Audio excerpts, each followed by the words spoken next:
see. And I'm going to throw up, it looks like we are being live streamed now on YouTube. Hi, welcome everybody on YouTube. My fault for getting late start to tonight's little meeting. I want to find the chat. Where's the chat? And I'm going to open that up. I want to encourage you all to jump into chat or jump into Zoom if you'd like to communicate. I'm not going to be able to see you on YouTube because I don't have it set up. Rob's doing the streaming, so I don't see if there's any communication going on between there. But what I want to do is I want to get started tonight with sharing my screen. And I think you should all be able to see. I have a very short PowerPoint with some major bullet points that I'm going to talk about on some of the controllers that are found inside xLights. Now, I just need to find one more screen here real quick. And we will get going from here. So if you have any questions, go ahead and throw them in chat. I'm going to try to answer them as I can as we're in the meeting here. And I lost my chat screen already. Doggone it. There it is. Okay. All right. I think I'm ready.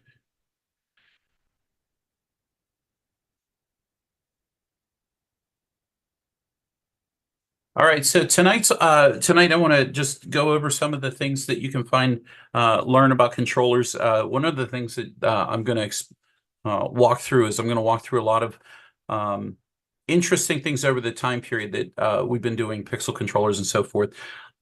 There's a number of pixel controllers on the market. There's no way for me to hit them all. Not in a shortened format that I want to go through tonight. But I want to pay a little bit of respects to the people who have been building and creating these controllers, because they do their best to absolutely make the hobby the easiest as possible for us to take into account. So with that being said, I want to go ahead and get started and just say welcome to you all. I updated this picture a little bit. If you're not in this picture and you want to be in this picture here, by all means, you can send me a screenshot of an image of your show. I'll add you in. I'll find a way to squeeze you in here and rearrange things. So, but the reason why we're all here is because these are the kind of things that we want to build and we want to do to our house. Maybe some are more to the side of insane, and others are more towards the side of basic and simplistic. And whatever your dream is, hopefully, if you're joining us, that you will try to stretch out and make whatever dream it is that you have come into reality this year and into the coming years. But remember, you're not doing it all at once. You're doing it a little bit at a time. That's the way you eat an elephant. You only do it one bite at a time. So that's what we're going to dive into tonight is pixel show controllers. What controllers are there? How many pixels should I run on them? What are smart receivers? Things like that. I don't want to get too heavy into details, but I want to talk more specifically about pixel controllers. And then at the end tonight, I'm going to go into xLights and I'm going to share with you the basics to getting a controller into xLights and the information that you need to know in order to do that. And so we'll go ahead and get started. If you have already watched the original, the introduction to introduction to RGB, that is the video that we put out earlier this year. This is a slide that'll be familiar to you, but I've updated the content. And again, as I said, the introduction, there's too many pixel controllers to name at this point without mentioning everybody. I'm going to stick to some of the most basic controllers, but the ones that you're familiar with, the Falcon, FPP based controllers, Genius controllers, the WLED controllers, which are really becoming very useful on small individualized props that play a key role that don't always need to be perfectly lit and synchronized with the show, or they can be, but quite helpful to them. We have some legacy controller builders out there, the Alpha Picks and the Hanks Picks. Those are the old school controllers, the xLight 16C and device Joshua controllers. And a couple of things that you might want to consider. Not all controllers are the same, and you'll see that in the options, and as specifically when we go through the Falcon, not all controllers are configured easily as others. There's some controllers that do not connect to your network, and you can just dial into them because they have a web GUI. Some of them don't have a web graphic user interface, which is a GUI. And if you can't dial into them, you have to use some other form of connection to it. In other words, the board creator has to give you a piece of software so that you can make that connection to the controller, and then you can individually update it and also change it and make it work with the setup and the settings that you have in your display. So some of the controllers that you have are going to be easier to work with, and some of these other controllers, some of the legacy controllers, are much more seemingly more complicated. But in my experience, it's just a matter of learning how they work, and when you learn how they work, it's way easier. Controllers must be built if they're not purchased or assembled. Now, I said this earlier in the other video, but I really want to expand on this because recently somebody asked me, and this is just a reminder to me that not everyone, no matter how often or how long you've been in the hobby, not everyone understands when they purchase a Pixel controller, it doesn't always come pre-ready for you to plug your pixels in and to make connections to your pixels. Now, one of the things that I'm not doing in today's video is how do you plug in, how do I take my pigtails and plug them into here? How do I build a controller? I'm not showing you those specific things today, but keep in mind that your controller needs to be built, meaning it needs a power supply and it needs pixel outputs or connectors, X-Connect, Raywu, whatever connector it is that you're planning to use. It needs to be mounted somewhere where it's not going to get wet. It could be put in your garage and you can run the cords under the door, or you need an exterior box where it's going to be protected from the elements and water is not going to intrude inside it. Or there's some people, and even I have done this back in the day, I used old well, not old, but used new Tupperware containers that I bought from, Walmart or Sam's Club or something, where you drill holes in it and you build a controller out of it, and it only costs you like $10 total for all the hardware. But because you just couldn't afford, the $50 or $75 to get a nice controller and a backer board and all that crazy stuff. But in any event, just keep in mind that these are, when you talk about a controller, and I am going to throw some prices up, this is just the board to buy it. So with that, I'm going to go ahead and roll on, and we are going to begin talking about the Falcons. The precursor to the modern Pixel controller, I guess I should mention it, is, and maybe I'll go back one here. Oh, I don't have it on here. But the precursor to the Falcon was the Joshua System Pixel controllers, the xLight 16, and the SanDevices E682 and the 6804 controllers. They were very simplistic controllers. They were manually programmed. The xLights needed software in order for you to log into the controller to make those changes to the individual controller. There were basic logic that you had to follow in order to use the SanDevices. And there were a lot of different let's say constraints that these Pixel controllers had. And the reason there were constraints were because the data or the information that was available to build these Pixel controllers had never been pushed to the limits that we're pushing them to today. Some of those pixel controllers could put out a max of only 32 universes, or 32 universes of pixels. That's 32 times 170 pixels. And that's not a lot compared to today's standards. But back in the day, that would be, hang on just one moment.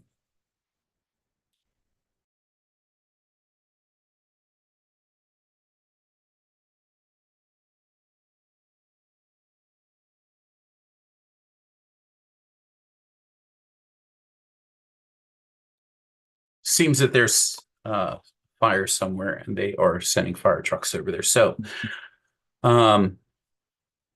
anyway, back in the day, the constraints of these controllers were such that you could only output so many pixels, and the Falcon F-16 V2 is the precursor to the modern pixel controller that we're all familiar with and we're used to using. You can see the Falcon F-16 V2 here. You'll notice that if you look, and I'm going to use my mouse here to point this out, but if you look right here at the board, you'll notice that there's two boards actually connected to the Falcon F-16 V2. This is a signifier that the Falcon was meant to be like a DIY board. It was seen as a DIY board because it was. It wasn't exactly a quote unquote professional board, which was more what the xLights 16 was geared more towards. But this blue board, this blue controller, was the breakout for the ability to not just have 16 outputs, but it could have 32 outputs. It could have a differential expansion board, as I say here in point number 2. But before I get ahead of it, there were 16 strings, and you could have 640 pixels per output if you had the 16 string mode. And if you went into 32 string mode, so here was this little jumper board here. You could connect to the jumper board and run a ribbon cable to a second 16 outputs. That gave you 32 outputs, and you were able to run 340 pixels per output. That, to us, was incredible, considering the most reasonably priced board, and this Falcon was a $200 controller. If you equate that to what the SAN devices were able to do, which was 12 universes per controller, that wasn't even one universe of pixels per output, or 100. It wasn't even 170 pixels per output. It was more like 110 or 115. And they were limited in what they could do. The old ones were limited, and this was really the breakout for it. Originally, I believe the Falcon F-16 V2 was also meant to have the Raspberry Pi attached to the bottom of it, which would expand its options and allow it to become a full show player. That never kind of took off. Even with the V2R, the red board, the more later version that added just a couple little differences. But just in general, though, the overall impact this had on the entire hobby was definitely the fact that you could have a 4-port satellite board that you could output data that would extend 250 feet away. We now know this as a differential board. And this satellite board, we called them satellite receivers back in 2015. And those were, it was beyond conception that you could go 250 feet away from a pixel controller and run data. So these small little receivers came out of the Falcon V2. And these 4 serial, you'll also see on the board here, there was 4 serial ports for sending DMX and other RS-485 data. Back in the day, it wasn't uncommon to want to send a lot of DMX data out because many users had LOR controllers and many users had AC controllers or different PixNet controllers and different devices that use different data, and the V2 was the springboard into the pixel controllers that we're using today. So if we jump into the next section, which is the Falcon V3, this is where we could really see the advent of a little bit of expansion. On the right-hand side, you'll see the Falcon V3. You'll also see the hold on just a second. There we go. So the Falcon V3 is there on the top right. In the middle, you see the differential expansion board, and then you see at the bottom the 16 output expansion board as well. What was nice about the V3 is not only could you used to be able to do only 32 outputs, but now you could do 48 outputs. We then saw the 16 outputs push up to 100, or excuse me, 1,000 pixels per output at 1,024. That was insane. But the total pixels controllable from these three sets of boards that you see here, if you could max them out, if you could follow through and max them out, they were running a total of 16,000 pixels. That's absolute insanity. So one of the things I want to caution you all with, whenever you're thinking about doing the Pixel Show, whenever you see that massive number of pixels, I can hook this many pixels up to a Pixel controller. While it's amazing and tempting because there are you have the ability to do that now, it's not always the best of suggestions, because if your one Pixel controller goes out, that's 16,000 pixels that completely go out. And if you don't have a backup plan for that, that's a bad idea. So with that being said, we'll keep rolling along. This was the first controller with 2 expansion boards. I don't know of many other controllers that had these options. I believe that the general controllers of from Advatech, there were some that could expand out, but I think they used the receiver data, the RS-485, but I don't think that they had expansion boards where they actually broke them out, put more on them. The 2 expansion boards were nice, but then in the Falcon V3, the biggest downside to the Falcon V3 and being able to actually capture all 16,000 pixels that they could do was the dreaded slider. There is a slider in the Falcon V3 firmware that you slid that allowed you to use only so many pixels on the main board. So if I was pointing at the main board right here, if you had the main board and you had so many pixels on there, that could limit the number of pixels that were on your differential outputs on channels on output number 17 through 32. And then if you had the third expansion board, that would also limit how many you could put on output number 33 through 48. So the dreaded slider was the frustrating part of working with the Falcon V3, especially if you had a varied display. And so it was during this time we saw some the sprouting off of, well, it wasn't until a little later, until after probably I'd say 2018 or 2019, we saw the addition of FPP controllers, which we'll go into in a little while.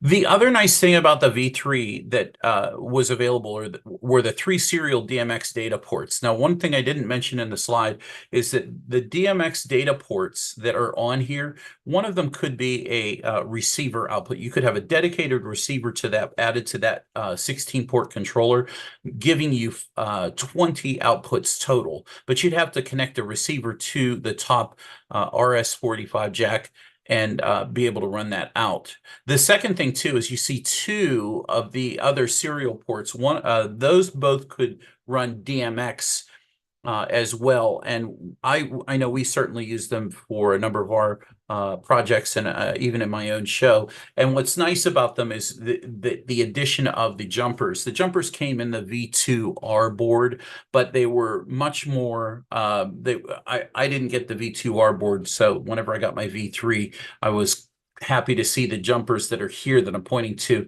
I was happy to see those jumpers come in, because if you ran an LOR controller, you could switch from DMX over to LOR, and you could send your data out to an LOR controller, AC controller, that is. So the other thing that happened with the addition of and this wasn't the first year, I want to say the introduction of the smart receivers is probably one of the biggest game changers in the hobby as well. The ability to pass data from one receiver and connect it to the next receiver that's down the line, which allowed you to take advantage of more pixels on each individual strand of the outputs of the 1 through 48 output line. If you were running the differential receivers, you could smart receive 3 controller receivers down line and get a lot lot of data out there and have a lot of small props spread all through your yard. And again, you could send these out. This was 250 feet away from your main controller, and they shared the pixel counts from the same output and down the line. So it again, the dreaded slider was a blessing and a curse, but this controller really kind of broke all of the molds that were ever relative to what originally was the old Falcon V2, and plus all of the legacy controllers we were used to seeing up until then. So if I didn't mention it, the Falcon V2 or V3 cost $200 in 2020, and it came out in 2017. We didn't see another new Falcon release from 2017, 18, 19, 20, 21. And then in 2021, we saw the Falcon F16 V4 become debuted, and that came in at roughly 230. I think when it actually released, it was a little more expensive than that, and that was most likely due to everybody's favorite time period when we all got sick and had to hide in our homes for like a year until that horrible thing happened and COVID passed. But during this time, the V4 was born, and we got our hands on it probably at the beginning of October-ish, maybe it was end of October of 2021. And this was a remarkable advancement. You still had a lot of the functionality of the V3. You could have two expansion boards just like you could on the previous Falcon controller. You can see here if I'm actually pointing at it, hold on a second. If you see the two little jacks here, and I didn't grab the pictures of these, but these were two ribbon cables that they cut down the size of the ribbon cable and allowed you to use a single individual ribbon cable to go to each of the expansion boards. I believe you still could have 48 port mode, and you could do just in general, the Pixel controller could push 32,600 pixels, but 704 pixels per string in 48 port mode, and it got rid of the dreaded slider. At first, the firmware was a little bumpy the first year, and I know there was a handful of dreaded challenges, but they apparently have worked through all of those challenges. We did receive it. We ended up using our controllers for a install for one of our clients because there was a controller shortage. And so we used our controller, V4 controllers, and we were able to help one of our customers out by making sure they had a controller to run their shows. So we kind of gave up on our V4s, and I never really got a chance to mess around or play with it. But I can say that from what I understand about the V4, the SD card slot that was made available in this actually made a solid standalone mode available to the end users. And this was very, very helpful because for a long time, we didn't have a Pixel controller that had a solid standalone mode. But I will say this before I go on, the standalone mode where you could play a show in a show player mode was being developed by the FPP team. So they were working on being able to create shows through the FPP controllers. So hats off to them. But this was the first Falcon that was really kind of solid whenever it came to standalone mode. The V3 could do standalone, but it wasn't exactly something that they advertised that it was good at doing. But if you got it to work, then it did work. Sometimes it might have been a little buggy, but they didn't really, they wanted to get it to work, but they rather worked on it for the V4, and that's what they did. You obviously could have two more expansion boards available.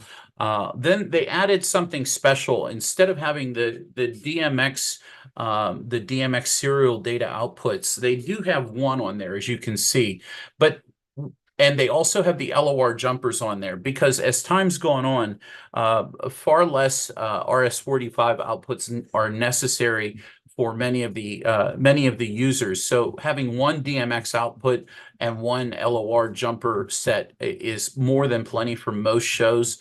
But of course, it also depends on your use case. So having multiple controllers, that would definitely be helpful.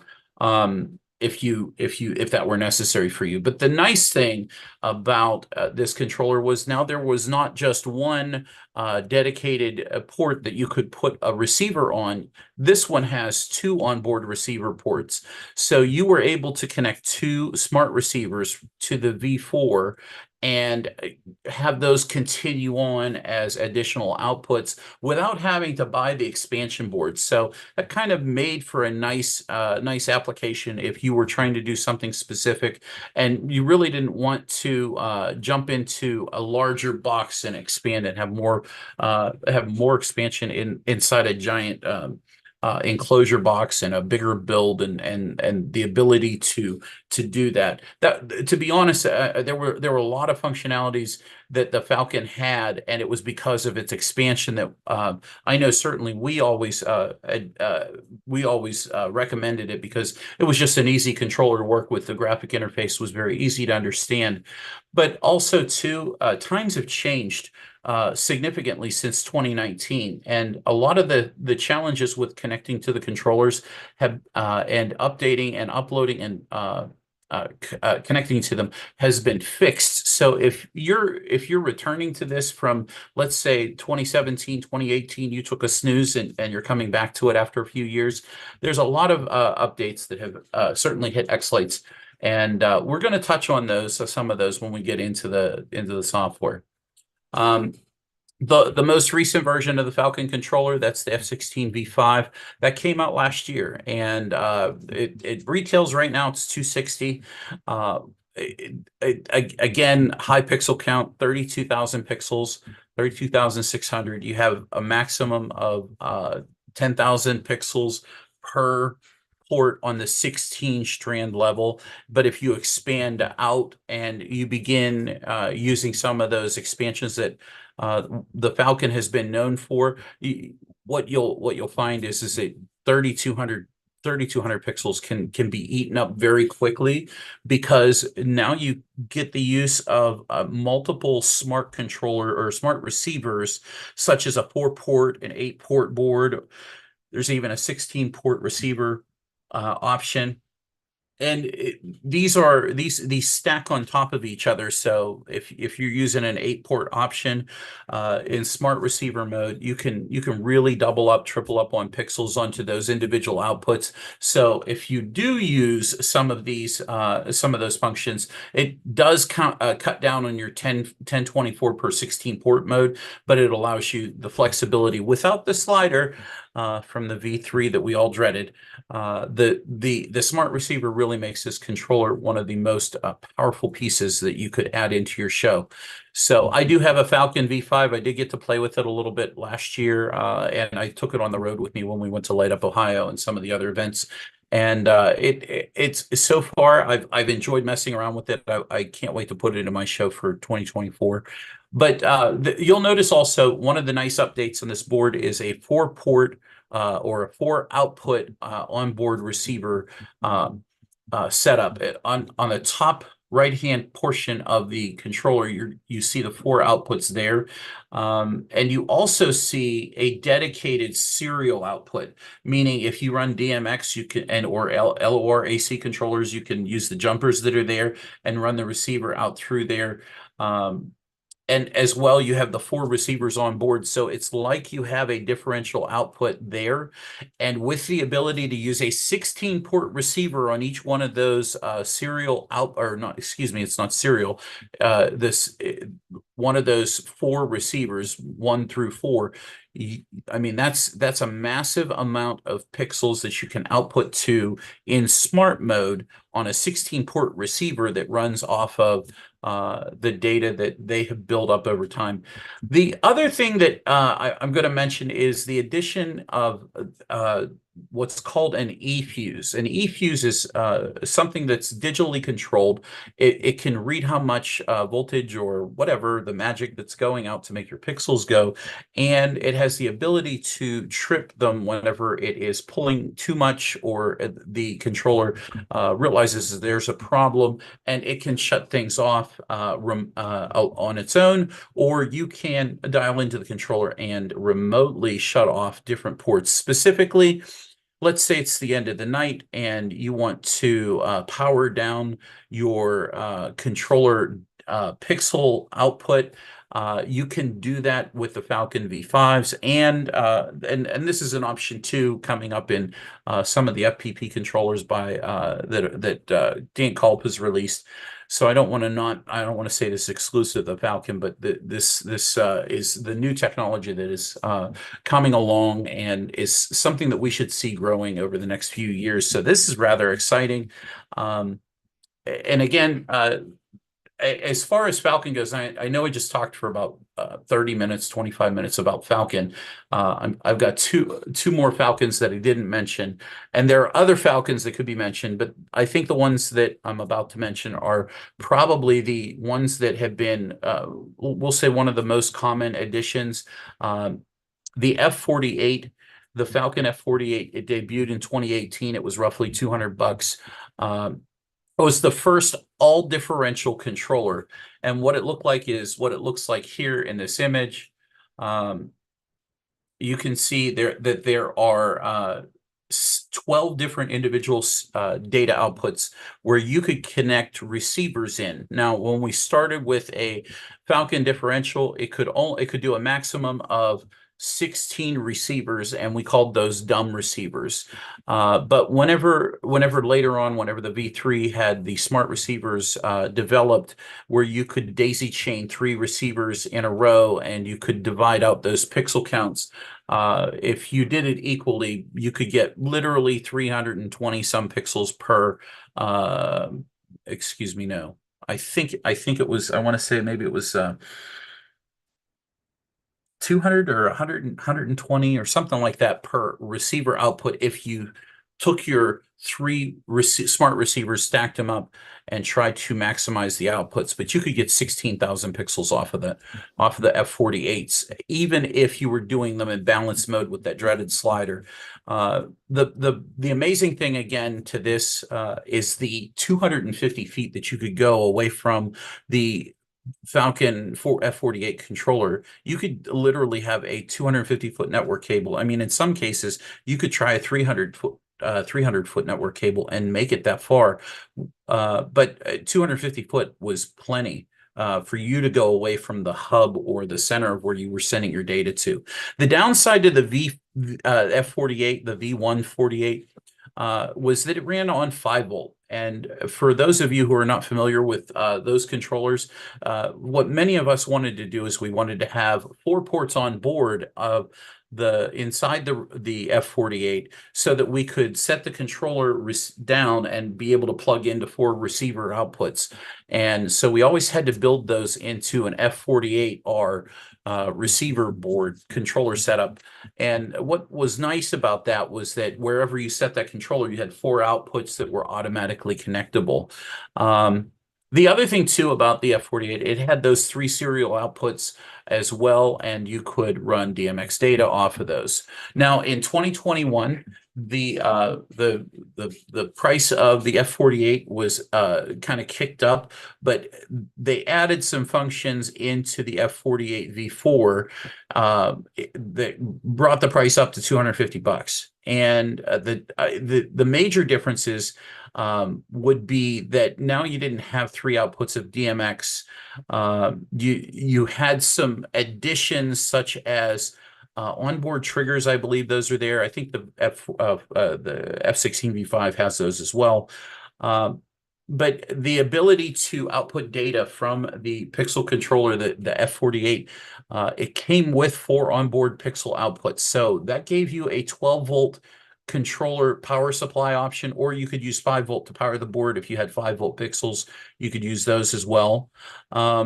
But this gave you, again, 12 Falcon Smart receivers in one chain, whereas the old F-48 only allowed you 3 Falcon receivers in one chain.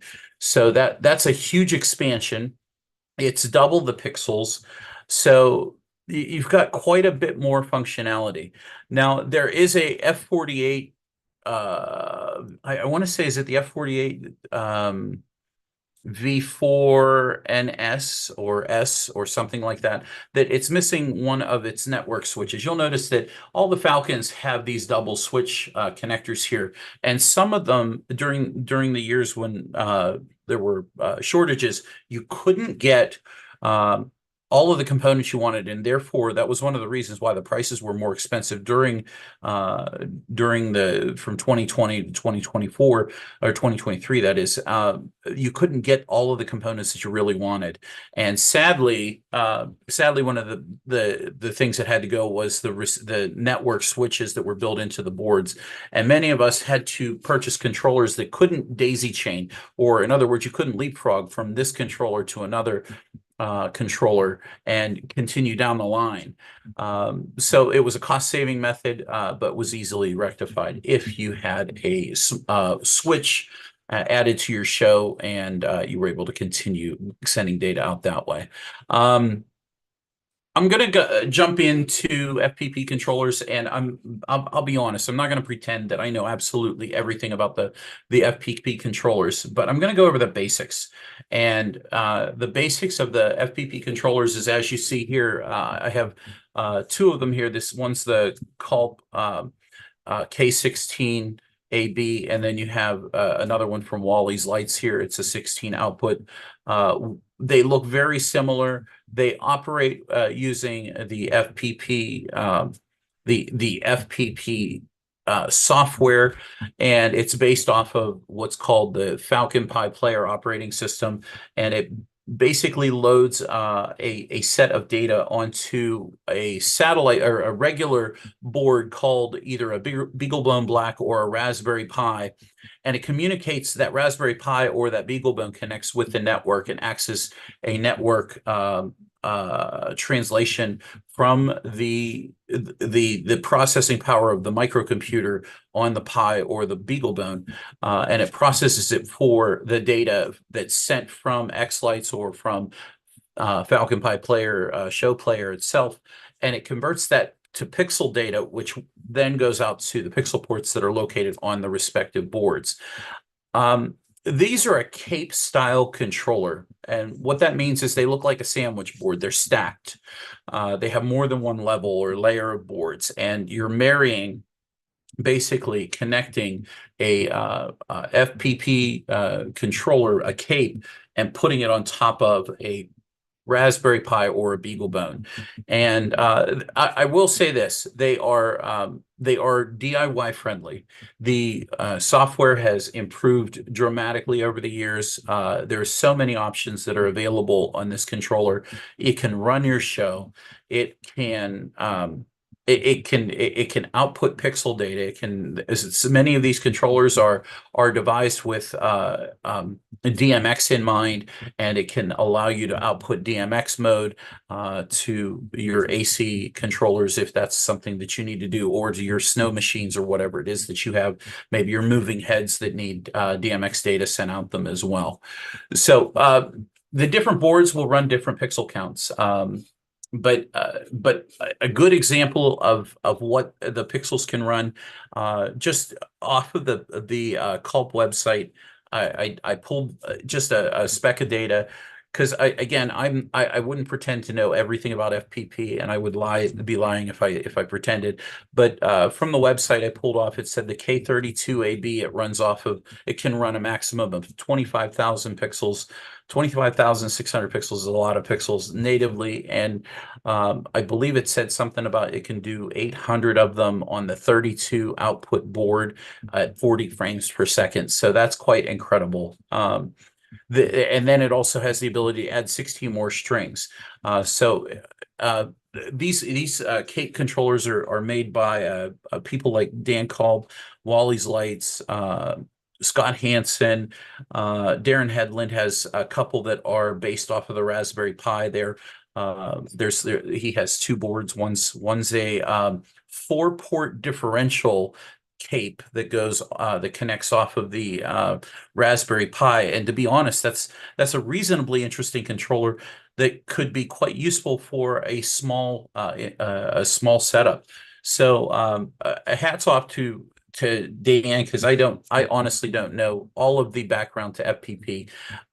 Many of you already know that I've had my own challenges with FPP, and I've overcome a lot of them. And it's a growing and a hugely impactful piece of hardware and software. That the hobby just is completely different and way beyond itself, thanks to the development of. The last controller that I want to jump into is, and I'm going to hold up a picture. I'm going to hold this up here. This is let's see if I can get this in for everybody. I have two cameras in there. There we go. I think that's it. There we go. So this here is the Genius controller. These are from xLights, and these controllers can be picked up from the Genius website as well. There's two different kinds here that I've got on the card, and there's quite a bit of information on them on the website. I have used a couple of these. I used these this year, the Genius 16, and I used also the new ones, which I didn't put on the card here. These have a 10,000 to 20,000 pixel limit, depending on your frame rates that you're planning to run. If you're running 20 frames per second, I think you get 20,000 pixels or so. But the nice thing about the Genius controllers are these four differential outputs. If you have the Genius 16, you'll be able to do the same thing like the Falcon controller has the K16 has this. The Wally's Light 16 board has it. The Falcon F16 V5 has these four differential outputs, so you can run off of this board a significant number of smart receivers. The Genius doesn't need to configure the boards. If you connect a Genius smart receiver to this, it knows what it is. If you connect a dumb Falcon receiver to this, the Genius board will figure out what it is, and it will set it accordingly. It'll do that with the smart ones as well, as long as they're set with the jumpers or in whatever case that they are, whatever version those are. And then also in the Genius lineup is the long range controller, which you see here. It looks exactly like the differential board or the F32 controller, excuse me, the F48 controller, which the F48 has 12 individual outputs. Unfortunately, the Genius long range controller doesn't have 40. It isn't a 48 output board. It's a 40 output board, but it has two DMX outputs, and it unfortunately only has one LAN output, which means there's no daisy chaining between controllers. That's something also too that many of you may not be aware of, is that the Genius controllers and the Culp controllers, the Culp controllers only have one network output, and that's from the Raspberry Pi or the BeagleBone. The Genius controllers, they only have one network output here as well. So you're going to connect that. If you're going to run with a wired connection to your controllers, to your Genius controller, to your FPP controllers, you're going to run a physical network cable back to most likely a network hub, like a 1 gigabit inexpensive hub. I wish, yeah, I got one right here. I'll show you. So you would just run it right back to one of these. And if you had one of these in a box out in your yard, you could put up to 9 controllers in there, and you could run this network output over to, I'm sorry, 1, 2, 3, I could run 7, 7 controllers off of here, and the 8th could go back to another network switch or my main hub off of the back of my computer, or to your Raspberry Pi, or however you run your show. The idea behind all of the Pixel controllers is to do something basic, which is to get data from your controller, from your xLights screen into the network's setups, or from FPP out to your network and run it out to your Pixel controllers. Oh, and I didn't mention the new controllers from xLights. They have a Genius 16 Pro and a Genius 32 Pro. I have a 32 Pro, and it's fantastic. It runs my Megatree, real simple to use. What I want to do next is I want to go into xLights here. Let me bring up xLights, and we're going to show you some of the basics about having your Falcon controller, your Pixel controller, your F48, whatever the controller it is. And I want to walk you through the basics to adding a controller in. Now you're going to see here that I have this is the Falcon V5 that I have.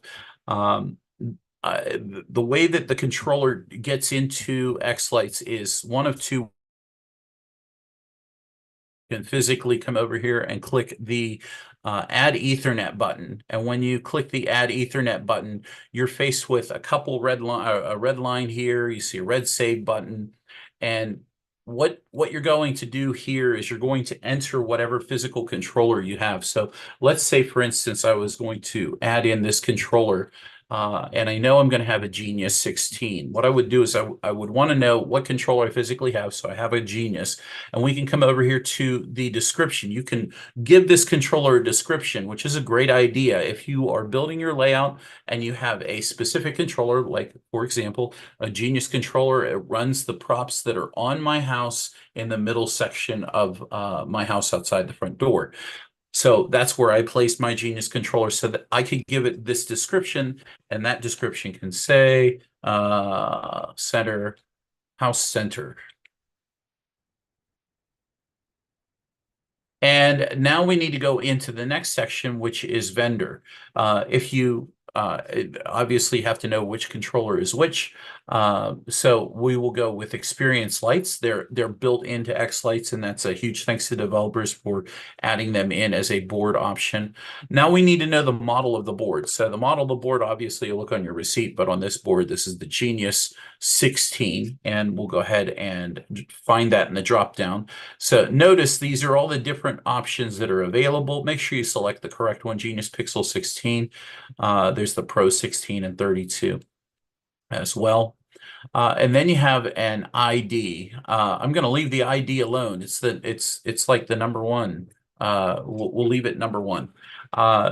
One thing I will recommend is that if you know what your IP addresses are, you definitely want to put them in here. And in this case, I would, whenever you set up a Genius controller, it's kind of like setting up the FPP controllers. When you first turn them on, the controller has to be connected to a network that already has some way to give it an identity. So if you connect it to your home network, it can go out and be given an ID, a network ID, and that way you can dial into it. So that's how I figured out what mine was. I went down, I plugged this in the basement, plugged it into my network switch down there, and it told me, hey, this controller, to set it right on the OLED screen that everybody loves. It set it right on there. If you have an FPP controller, it does the same thing. Actually, the Falcons are a little different. They're default, and you can see the default. The Falcons are defaulted at 192.168.1.50, or if they are connected to a network, it will look for a IP address as opposed to you manually having to create one. But if you don't connect to don't connect to a network with a router, a managed router, then it will automatically be 192.168.1.50. So I generally live in the IP address world of the 192.168. My home network actually is one, and now I have to change it to something different because I run a separate show network. But I could name this controller whatever I want. And let's say I want to make this, since this is the front of my house, I would say maybe 1.20. And that's what you want to do is if you're manually entering these in. Now, I left the ID alone, and I made sure I put an IP address. That pretty much covers all of the basics. But what you do want to do, and we highly recommend doing this, is leave xLights take a little bit more control of things for you. And what that means is use the auto layout modes, use the auto size checkbox, and allow full xLights control. If there's anything that's happened over, if you have woken up from a long slumber since 2019 and haven't updated xLights since 2019, that's been 4 years ago, 5 years ago. welcome to the future where you don't have to worry about universes anymore. You don't have to worry about counting pixels per output.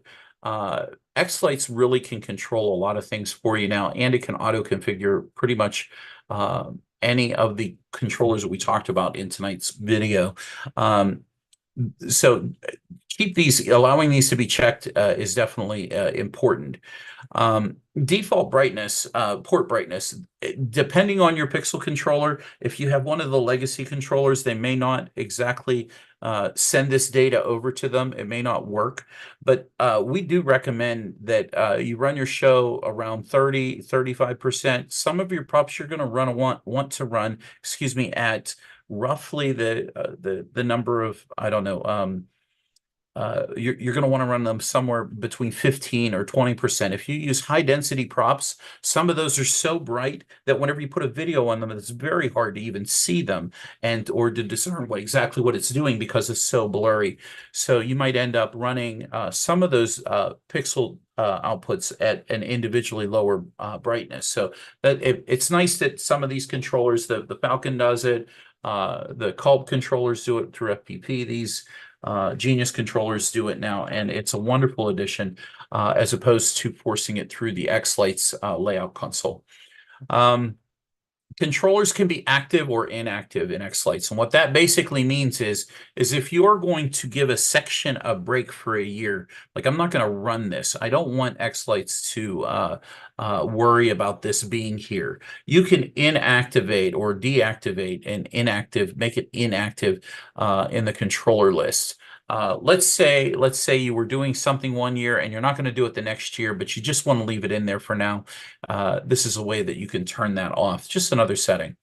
You can use xLights to monitor this. Now I'm using the tooltip. It says here what monitor does is when selected, the show player will monitor the connectivity to the controller via the ping packets or other network traffic to make sure that the controller is up and running. Disabling can reduce network traffic as well as reduce load on the controller. So if you want to make sure that it's monitoring, what monitoring does is that tells you, hey, is it active on the network? And that's this little red LED down here at the bottom of the screen. If I had my Falcon F16 V5 sitting right here, as I've done in the past, and if I had it setting right there and I could plug into this computer, into my little switch here, then you could see that this little red faux LED that's red would actually turn to green, and that's the monitoring.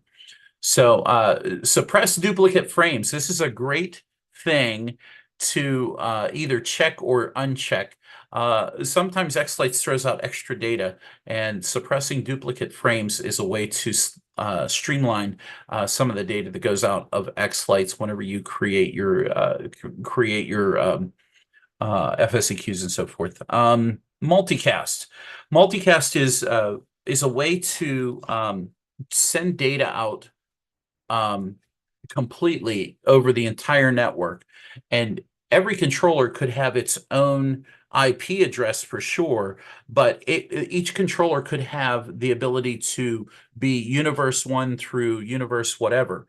And if they have that same universe number shared across those controllers, and those controllers are in multicast mode, then what they'll do is they'll all take that data and receive that data and output that same data exactly as directed by whatever xLights sends out. So multicast was pretty much the old school way for simplistic controllers when there really wasn't a lot of options or the shows were really small. I used to run a multicast network on my show from 2013, 14, 15, and 16. When I hit 2017 and I had probably 6 Pixel controllers, Keith was in the Zoom room one night in 2017, and I was having horrible stutter, and I couldn't figure it out. And he said, "Are you running in multicast or unicast?"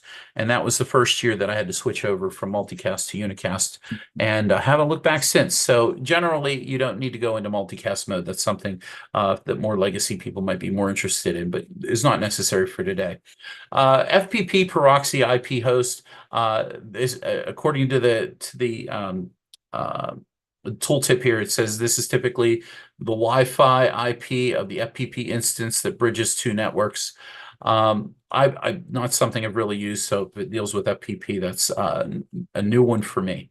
Protocol. This is important because it depends on exactly what the way that you're sending data out from xLights to the controller. So protocol, if you'll notice on this F16V3, you can see that it has a couple different options. It has E131, which E131 is nothing more than a network connection using a network cable, and it's pretty much DMX over Ethernet, and in much larger packets because you're dealing with multiple universes as opposed to one universe. ArtNet is similar to E131. It's just a different way to send the data. And it has, I don't know all of the specifics, but it's very similar to running E131. Another option is DDP, which is something that the hobby side has created.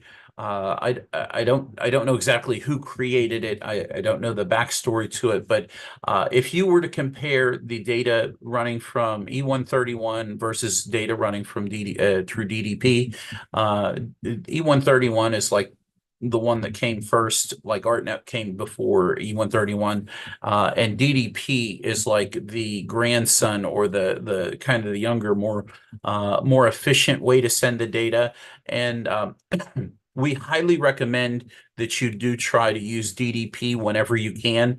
It does a better job at network traffic, and it gives you what we feel is a little bit more reliable way to get data out and have less cross traffic and so forth. It just seems to be so much more efficient. But E131 has also worked for years for me. So, and the last option is ZCPP. And I believe Keith created this.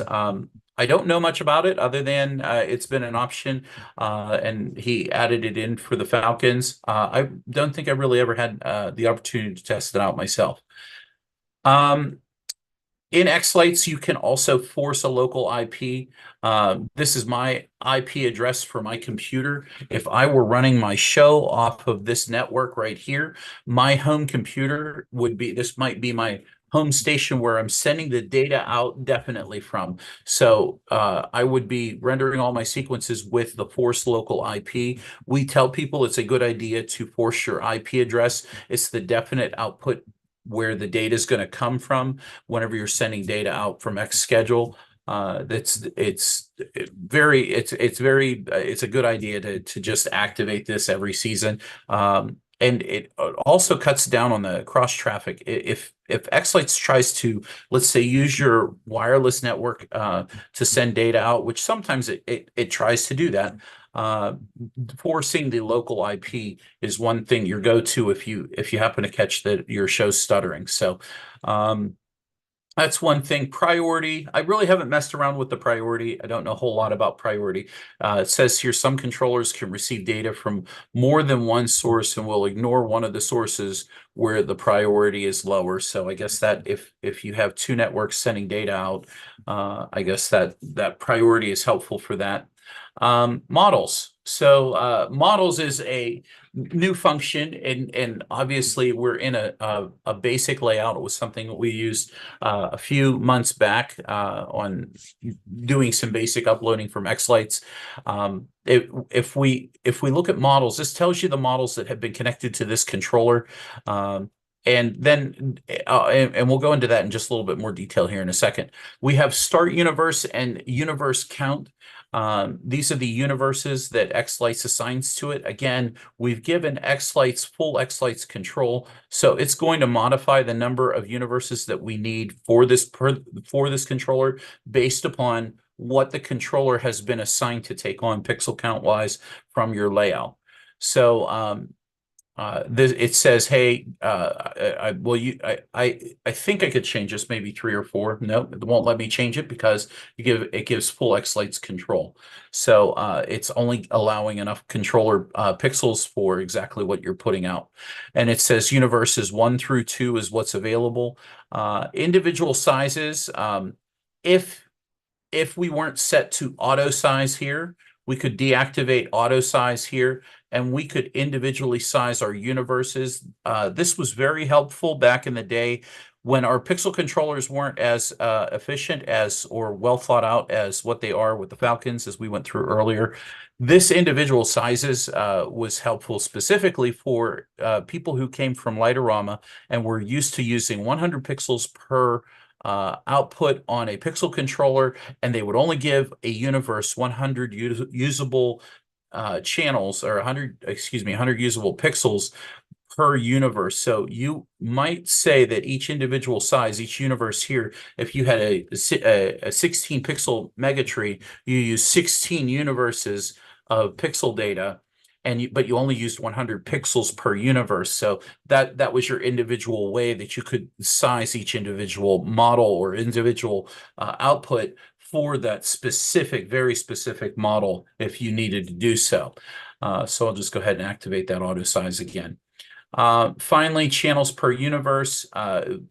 Generally, we say there's 512 pixels per universe. Nobody needs to know this anymore. Just go with the auto size and the full xLights control and the auto layout models, and you pretty much don't have to worry about that anymore.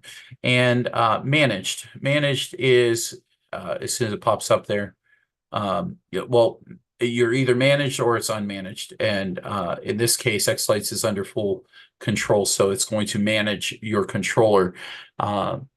And those are pretty much all the options. The top down, and you know how now that you need to add in a pixel controller into your show. The last thing I want to show you are some of the basics to what is called the visualizer. Now, it just opened up over here. And basically what we have here is on this pixel controller, we have the ability to select models that are in the layout from over on the right-hand side here. If your pixel controllers were all set up with these individual checkboxes, here, I'll close this real quick, with these checkboxes again of the auto layout models, the auto size, and the full xLights control, and you click the visualize button, you could see that you would be able to add pretty much any model from the layout into any controller as you were building your show or putting your show together. And you would be able to outline the individual controller where you're going to plug all of these into that made sense for your setup. So to do that, all you have to do is just click and drag them. I'm dragging them over to and from. Maybe this Boscoyo candy cane is going to go on port 5. Maybe the bow is going to go on port 8. Maybe these are going to be tagged backwards and forwards. Maybe you're going to have the candy cane in front, and then behind it, you're going to have the bow. Maybe you're going to switch it around the other way. Maybe the bow goes first. If you hover over top of your pixel port, you can tell exactly where it's going to go based on which side of the prop ahead of it is highlighted. So that way, if you hover over the left side of it, it's going to go to the front side of the pixel port. It'll be the first one in the line. And the second one in the line would be your candy cane. So different props. We could go in here and real quickly into the layout tab and do a simple mega tree. It'll be a 16 by 50. That gives it 16 strings. If we went back to the controller and we went to visualize and we wanted to properly set this tree up on a 16 output controller, we could come over here, right click and remove all models from controller. Are you sure you would like to do that? Yes, that put all the models over there. And let's say we wanted the mega tree to have its own controller. It will auto configure each output on the string per the tree. In this example, there's only 50 pixels on each string by 16 outputs. Now, if you remember, if we think back to if we go back to the Falcon F16 V5, which is this one here, you know that on you have 4 more differential outputs here. And with those 4 differential outputs, that really gives you a couple of really great options to be able to say, hey, on receiver number 1, which is pixel port 17, let me go ahead and put my Boscoyo candy cane, and I can put my bow on that. And then you have to make sure that you have a smart receiver that goes onto that pixel controller output or that receiver output that connects into there, so that you can easily get that data out to your receiver box that will run those props for you. So it's super easy. And again, now if I go back to this and I switch down to here, we see the same thing here with the xLights controller. We see the same thing, the exact same thing with the xLights, which the FPP controllers. These are receiver outputs that you can do the exact same thing with. Those are built into xLights, and I'll go ahead and show you that right now. Let me go ahead and remove all models from controller. And we'll go ahead and close this. And this is the controller that we added. This is the xLights Genius controller. But if we wanted to add another one, now I said earlier before I started this that there were 2 ways to add a controller in. Now, if I had the Falcon F16 V5 here, I could plug it in and I could use the function called Discover, provided that the IP address is on the exact same network that it's connecting to, meaning the same IP address, the 192.168.1 network here. It provided that it's on there, xLights can find it through the network, and it will say, oh, hey, I recognize that controller. And so what it might do is it might say, oh, this is a CULP controller. Let's go ahead or an FPP controller. We could go in here and we could say, let's see, CULP lights. Let's say it was a K16AB. There we go. That would be something similar to this one, but more of the FPP controller. And the variant could be no expansion. The K16 did have, let's see, it's there. The K16 does have the expandability there on it, that you could add a 16 output controller expansion onto it for another 16 outputs or another differential output. So you would have to physically make that addition in here if you did have it. And it may even prompt you and say, oh, it found it if it is actually installed on it. So the CULP lights will do the same thing. I'll go ahead and do no expansion on here. I'm just going to throw an IP address on here, 192.168.1.90. And that should give me enough. There's enough information in there now that I can go into the visualizer. And if I click on the visualizer, once again, we could use the main 16 outputs. We can put our pixel tree on the FPP controller. And here's port 17 and 18. If I go back to the picture here, and imagine these are interchangeable, like the xLights board, it has this one says, here, let me do something here. This xLights board says 17 through 20. So you would plug your smart receiver into that output, or if you are looking at the CULP controller, you might look at plugging it into, I believe, this one here, right here, this top left one. I think this is 17 through 20, and you would plug into that the smart receiver, and you'd be able to send your data out from xLights and apply it to these specific controllers depending on what the controller is. Now, again, if you use Discovery, your controller has to have the exact option or the exact IP address addressable so that it can be discovered. It's one of my favorite ways to connect to a controller. But sometimes it doesn't always work. Especially if you're not a network guru, or if the controller is not configured to fit on the network you're on. So, but you always have this way here of being able to jump in and do a manual addition into xLights. So, it looks like I have completely gone off the rails and avoided looking at chat. And I'm going to go back and I'm going to look at a couple of the things that have been brought up in chat while we have gone through this list of information. And I'm just going to go here. And if you have any questions, we're gonna try to do a little PPD Club referral, not referral, but sign up if you'd like to join the PPD Club tonight. You can go and join the monthly club. You can get $30 off your first month, and then that makes it $19.99. So tonight, if you want to go to pixelprodisplays.com and join the club, by all means consider becoming a monthly member. But I'm going to look at chat real quick here, and we're going to see who has some questions. I see Tom says it's not a good thing to daisy chain controllers on Ethernet.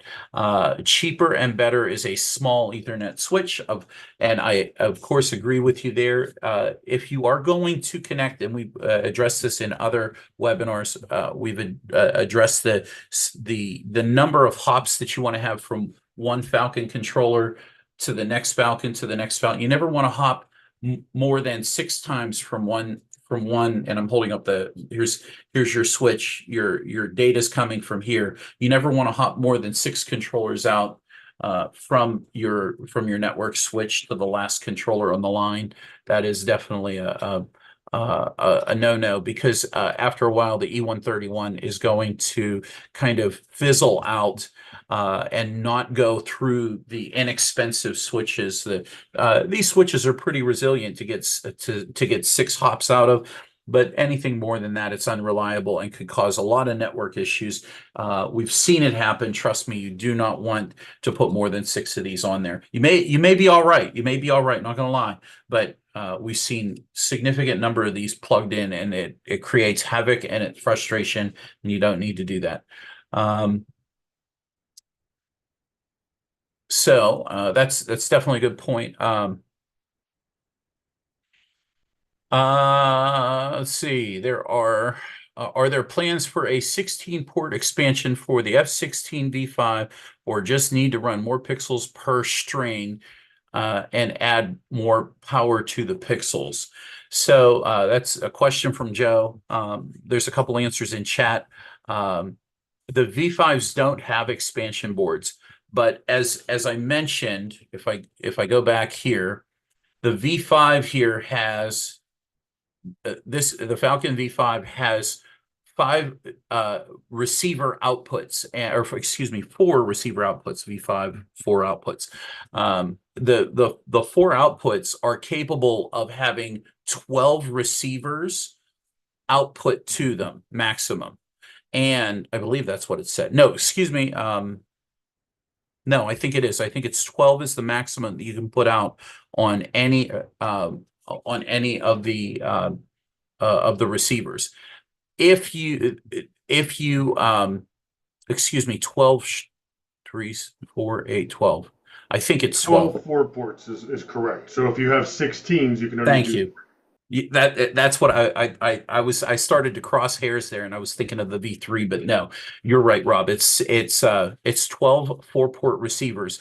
So there is a 16-port receiver. Let me see if I can find this real quick, and I can do a very a short explanation. Falcon. So chat, they're saying it's a total of 6. Pixel controller. Let me go to the pixelcontroller.com website here real quick. This isn't a plug for Falcon, but you'll definitely see. So this board right here, I think some of these are receivers. So this is the V5. I wonder if he's going to show a linked. He doesn't. So let's go back here. Accessories, long range expansion. Here we go. So this is what's called the SRX, or the SRX4, and this here has 12 or 4, 8, 12, 16 outputs, and with 16 outputs, this one set of 4 outputs is considered a smart receiver. So if you have 2, 3, 4 sets of these, here, let me open this in another page.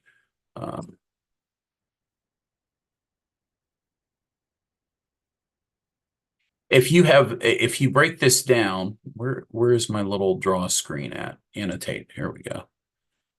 I don't even know where it's at. It's already drawn on the board. You can see the little squares going around each one. There we go. So this section right here would be considered one receiver. This would be 2 receivers, 3 receivers, and then 4 receivers. You can see that annotation on the board there. And with that annotation, what that means is this is 1 smart receiver, this is 2, this is 3, and this is 4, and it's all on one board. So if you have 4 here, and let's say you have times 3, 3 times 4 is 12. This would be the max number of 12 port smart receiver SRX4s that you could put on one output of your let me get rid of this. No. You'd only be able to do one of these and then an 8 put, or one of these and then 2 4 puts. Oh, okay. My bad. 6 total receivers. 6. Gotcha. So that's kind of how it goes. Like the smart receivers allow you to expand, and they get a little bit more confusing the more that you add on. But if you take your time with it, you can kind of figure it out. They're a little bit easier to get along with now versus the old school ones from the V3 with the A, B, and C smart switch or click switches or flip switches that are on the board. So, but that's really a good question. Alex reminded me, and I missed it, of the DHCP for the win. DHCP, whenever we talk about DHCP, that's the ability to auto connect to whatever network IP address is available from the managed network, which is what I was talking about when we were walking through the Falcon controllers and the Genius controllers. Those need to be connected to a managed network. That DHCP is automatically configured for both of these two, but also for the Falcon, it is in DHCP mode, but you can natively connect into it using the IP address 192.168.1.50 for the Falcons. He's made it so, and it depends on how you're planning on running your network, but sticking with DHCP is fine. I prefer to manually tell all my controllers what I like them to be, but that's the options in xLights, and it's totally up to you what you'd like to do.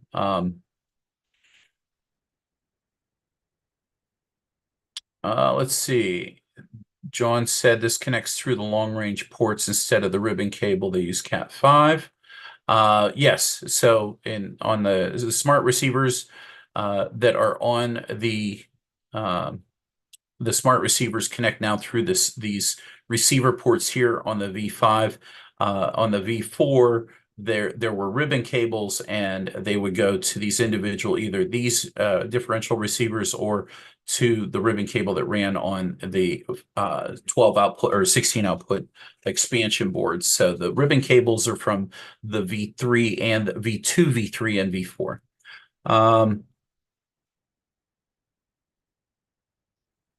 I think it's okay. Yeah. So we're pretty much caught up with any questions. Let's see. 9. Yeah. Yes, somebody reminded me the DHCP is not managed. No, but DHCP means that that you can connect and it can feed and apply an IP address to a piece of hardware. So if it's in DHCP mode versus static, you can switch it back to static. They're just saying that you mentioned it was managed. Managed is different. Excuse me. Pardon me.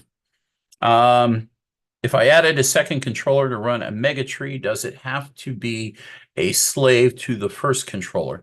It all depends, Dave. That's an interesting question. When we talk about master and remote, he's using the term slave here. Generally, those terms are applied to controllers that run using FPP or are FPP controllers. What from my understanding, and Rob can always correct me because this is more his wheelhouse. When you put a FPP controller into remote mode or slave mode, he's not referring to slave as that. He's referring to it as, does the first controller, does the secondary controller, does it need to be connected to the first controller? And it doesn't. You can have two different pixel controllers running the same tree if that's the way that you hook it up in. an xLights or whatever software that you use. It doesn't have to be one controller controlling to a secondary. You could use two. You could use a Yes. switch. You could use a switch on board. Yeah, 100%. Correct. Dale's filling in. He's saying you can use a switch and you can run this controller and another one just like it and run it to a switch. And you can have props. You can run a Mega Tree partially off of this one. It sounds like what Rob's saying, and having the Mega Correct. Tree You run can off of the other span a mega controller. tree across as many as I've done is 8 controllers. Yeah. I mean, I So think you yeah. could probably span it across as many as you wanted. So that was quite a bit of information, over an hour and 19 minutes of hope everybody's still awake out there. So So one thing I'd like to add to this before Clyde wraps it up, I wish you would have said it during the genius part of this, but next week we have a special guest that's going to come. David Peace from xLights is actually going to be here, and he's going to talk about his hardware, answer some questions that you folks may have, and then also he might have some cool new stuff that he's bringing. I'll just leave it at that. So anybody that was hardcore to stay in here for the full hour and 17 minutes, there you go. Well, I also want to say that I wasn't able to finish off getting the drawing for tonight done, so I know that everybody who's waiting around to see who's going to win the guess the sequence drawing, we're going to, I know, postpone it till next week because yeah, yet again things have gotten in the way, and I did not have the time that I wanted to get that put together for you guys. So next week, a lot of really cool things are coming.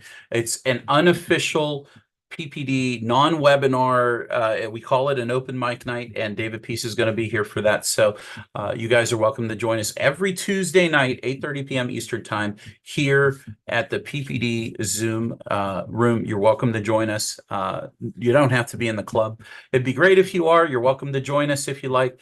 And just another reminder, if you like cool shirts, just like this one that I have on, Titans of Twinkle, we have the Pixel Me This t-shirts. You are welcome to join us here, and you're welcome to pick these shirts up at the PPD YouTube Facebook, excuse me, the PPD website. I have everything stuck in my head.